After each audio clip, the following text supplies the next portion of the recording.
is an inevitable part of life. It can be one of our greatest teachers if we allow it to be. It is something, it is a time, a process, a season that teaches us so many things about ourselves. It has the ability to crack our hearts open,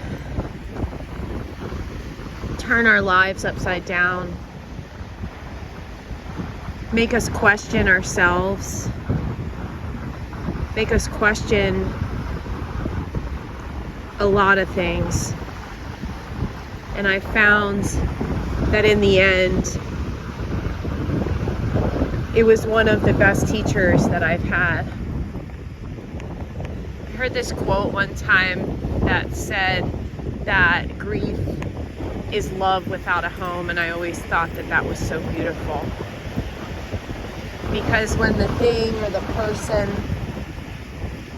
is no longer there, the place is no longer there, the love that we once had for it has nowhere to go. We can grieve people through losing them in death. We can grieve places. We can grieve jobs that we've had. We can grieve pets that we've loved. We can grieve relationships that have ended. We can grieve even physical possessions that we've had that we lose or that are no longer with us for whatever reason. And so grief is an inevitable part of life. When there is addiction, when the grieving process is going on, it can alter how it goes.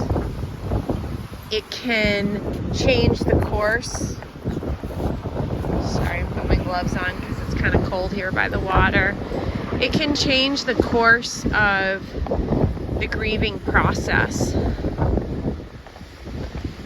When we are in addiction, it has the way of numbing our feelings and separating us from really difficult feelings. And in that, when we're in the grieving process, it can really slow things down because it is a process. And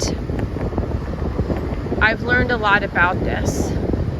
I talk about pretty frequently here that it was maybe a couple years, I have to do the math, but it was not long after my dad passed away. I can probably do the math right now together with you because, hang on, I'm passing a doggy here.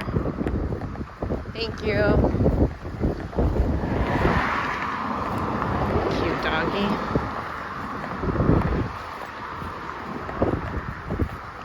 Come on, Peanut. Oh, come on, Peanut. Come on, let's go. Good girl, Peanut. Because the reason why I'm making this video, I'm starting this series. I think it's going to be a series. It's going to be a slow unfolding series, I'll tell you that, if it is a series. I originally had intended for this to be a series.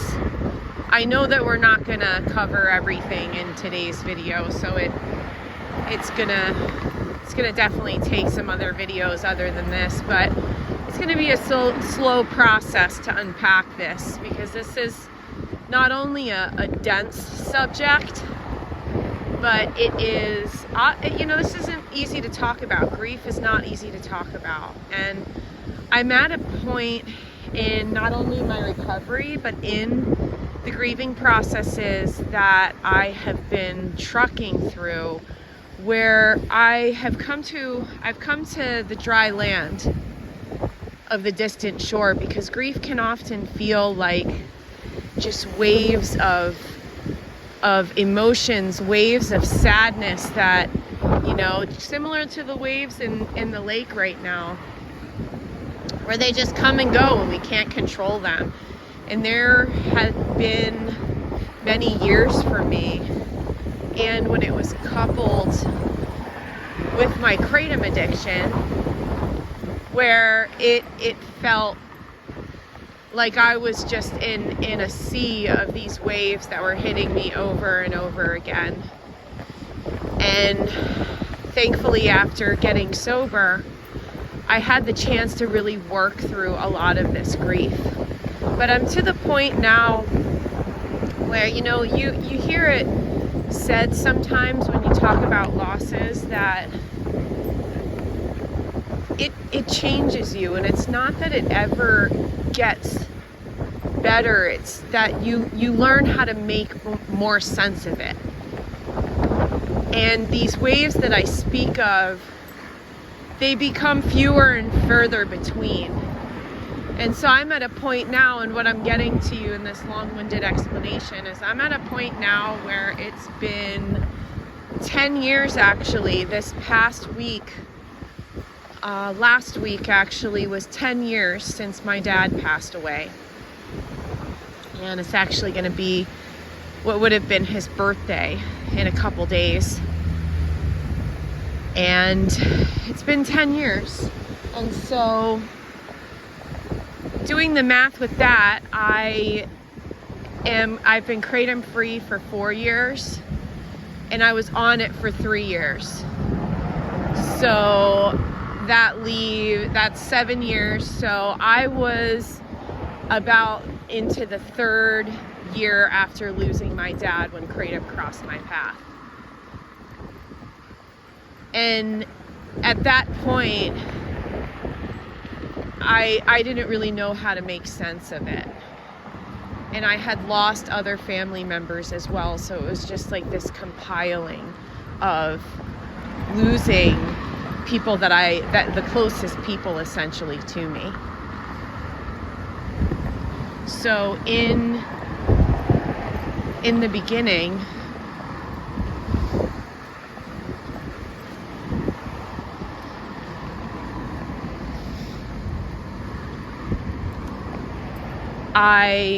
sorry, you know, I don't like to really talk too loud as I'm crossing people.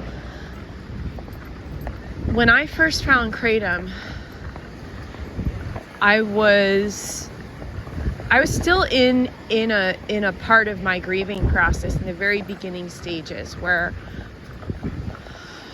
I think it wasn't shock, because there's, you know, that the grieving process, as with the recovery process, is not linear, and it's not this cut and dry step by step.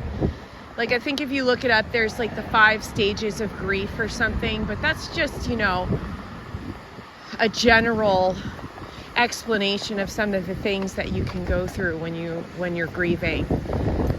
There's all sorts of feelings, and I've found that those 5 stages it's not a clear explanation of what to expect or what you can feel.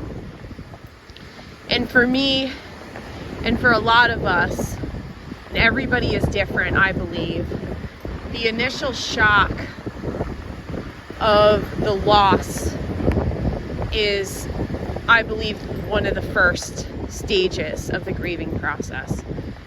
And then for me, there was a very hard denial phase that I went through, where I knew my dad was gone, but mentally and emotionally, I was not able to even start to scratch the surface of what it meant to lose him. And so when kratom crossed my path, I had gone through these 3 years. I was working a lot at the time. I was traveling for work.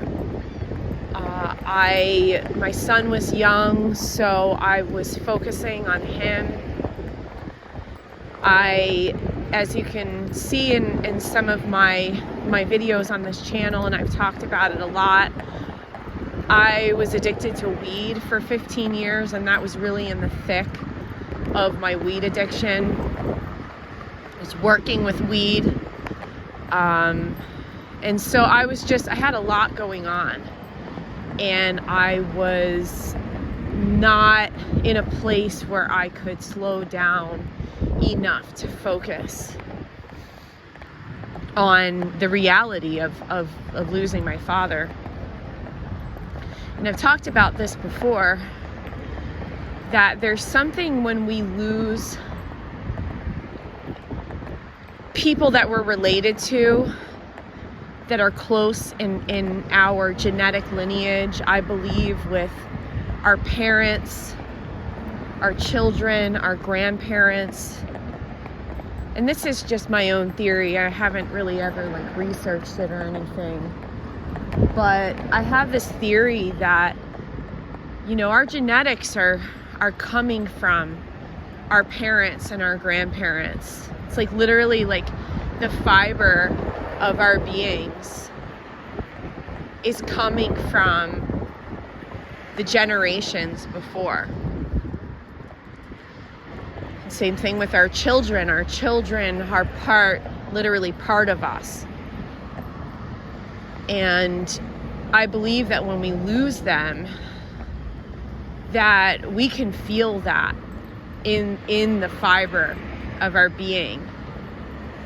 And the loss, when you lose a parent, a grandparent, a child, you feel it. I felt it. I can't say what other people experience. I felt it. And hang on, I gotta clean up after Peanut.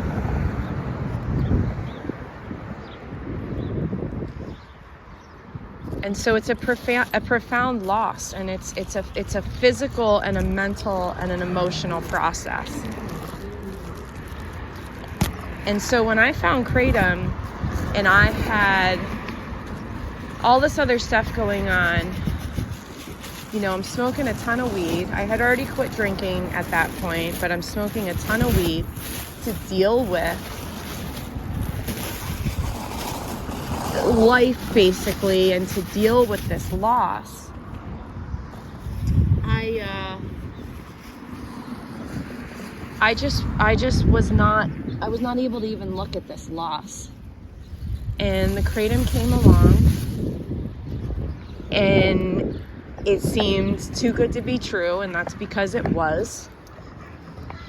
And I remember researching it thoroughly and researching that it was no more addictive than coffee, and that it was this, harmless or legal herbal supplement. And so when I tried it, and I felt that euphoria for the first time, it helped me to not think about my loss even more. And so that began the long road for me of grief and addiction. Over the 3 years to follow that I was in my Kratom addiction, that was one of the big contributing factors to me continuing to use it so heavily. Because I'm not sure if we've ever talked about this before, but Kratom has a great way of separating you from your problems, but it also has a great way, and this rings true, I found, with all addictions. It also has a way of magnifying them. Where sure, when you're in the high, things are great. You don't think about the stuff going on in your life, the losses, the pain. But when it wears off, it magnifies those things tenfold for me. So these waves of grief were like, it was like being thrown into like an ocean that had a storm going on in it. And I've described it as the kratom doses that I would take would be these little islands that I would jump from, not jump from because I would fall into the water in between, but I would just try to go from island to island, and in between the doses I would just be thrown into this storm of emotions raging around me, and the kratom withdrawals would just exaggerate all of these terrible feelings that I had. So that's a little bit of an overview of my story. And when I started to think about and conceptualize this series, I was like, man, this is a tough nut to crack. Grief and addiction, both of those things are such huge topics. And so we're gonna get into things further, because like I said, you can't even scratch the surface in one video. So I wanted to give you just kind of a little bit of my story. And you know, in today's video, we're talking about just like an overview of the process. We talked about how at first there's shock. A lot of times then there's denial. A lot of times there is then a lot of emotions that come up, like anger and depression and hopelessness. A lot of times there's a stage of grieving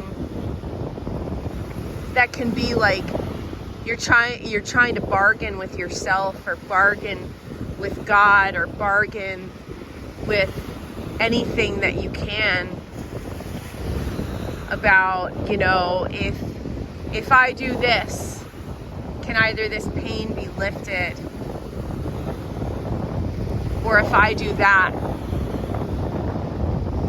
And so there's that aspect of it. And then as you move through the really tough things, you get to a part of the process where there is an acceptance that's reached.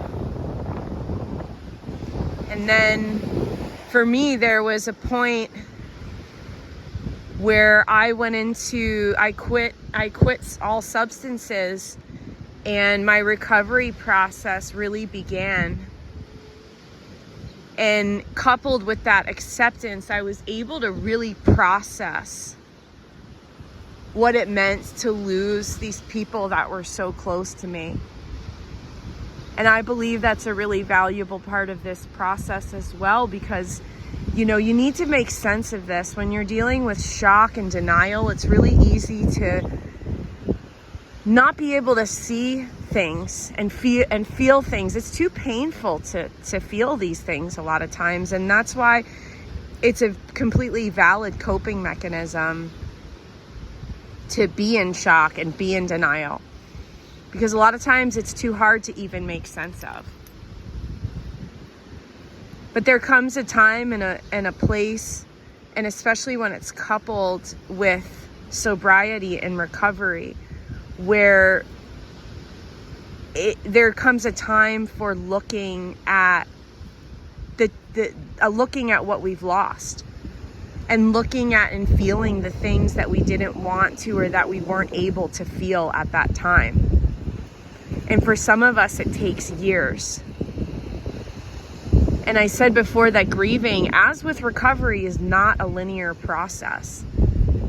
And oftentimes these, you know, stages that we're talking about, oftentimes we can oscillate between these stages on even a daily and hourly basis.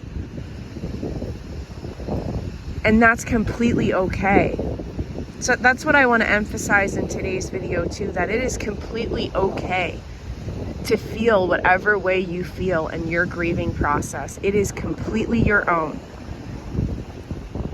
And there may be the 5 stages of grief when you Google it, or I may be telling you roughly what my process was, but that's not your process. And for some people, it takes a really long time. For some of us, it takes a lifetime.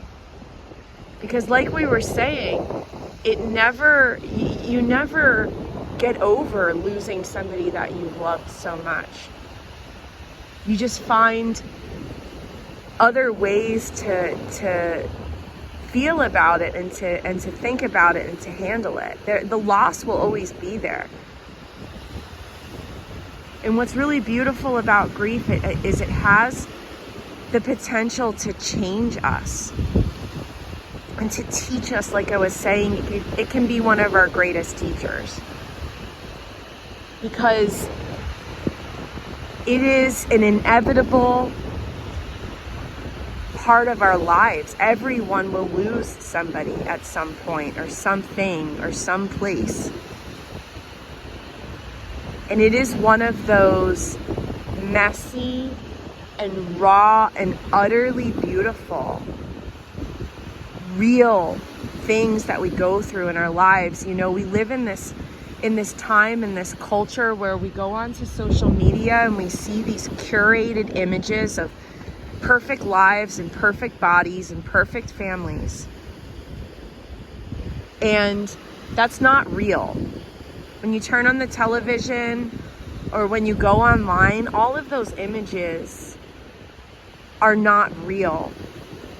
Grief is real, it's authentic, it's undeniable, and it is messy, and it is raw, and in that it is beautiful. Because the grief is as real as it gets in life.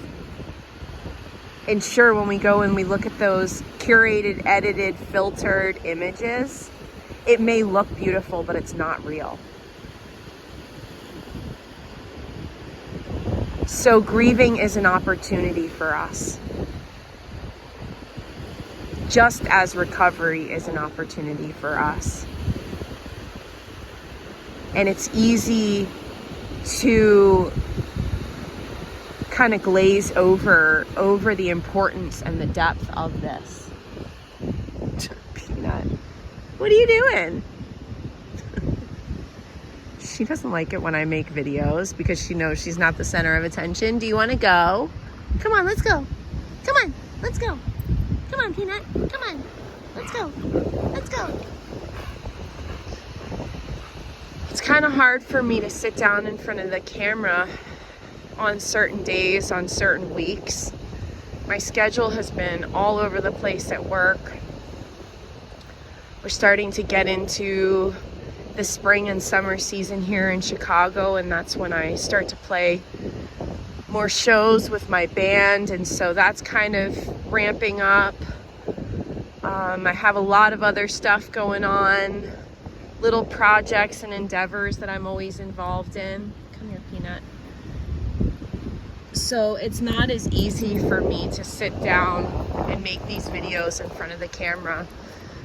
And I wanted this grief and addiction series to be like that, but it's probably not gonna be able to be that way. So I appreciate you coming on these walks with me and doing the Peanut thing, and I appreciate you understanding when I stop talking as we're walking past people on the sidewalk. So this will be the first video of our loose, informal series about grief and addiction.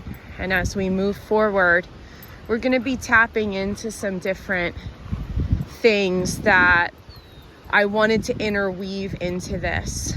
We're going to be interweaving some faith-based things into this. We're going to get into one of my favorite books of Psalms and some other stuff as well, where we're going to draw from that wisdom.